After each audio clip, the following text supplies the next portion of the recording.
মূলো, এগুলো কলমি শাক, এই হচ্ছে ঘেটা শাক, এই হচ্ছে মোরগ টুনটুনি শাক, ওই হচ্ছে লাল শাক। এটা বুনেছি নতুন কালকে বুনে। এই হচ্ছে বয়াম, এগুলো হলো বয়াম মানে ডাঁটা শাক। বয়াম মানে ডাঁটা শাক বলেছে। এগুলো বেগুন ভুই, এ পাশে আছে, এ পাশে এখন চাষলো চাষে। এটা বেগুন ভুই, তো বেগুন ভুই, বেগুন হচ্ছে।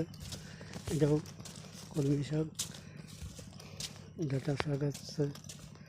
সব কলা বাগানের মধ্যে বুনেছি।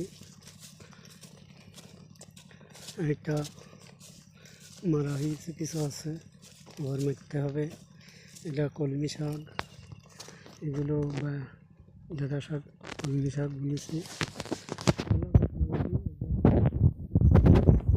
এই নেট তুলে দিচ্ছে, দিলে কায়দা হবে। এরা এই যে এইটা আমাদের দেশে কি বলে, রাজ তরকারি কী বলে তা জানি না। তো এখানে নাম হইল কাসম বোতল, মালয়েশিয়ার নাম। যে কী ধরেছে দেখে জানি। আপনার দিকে একটা লাইক কমেন্ট করেন। এই যে বিশাল ধরেছে।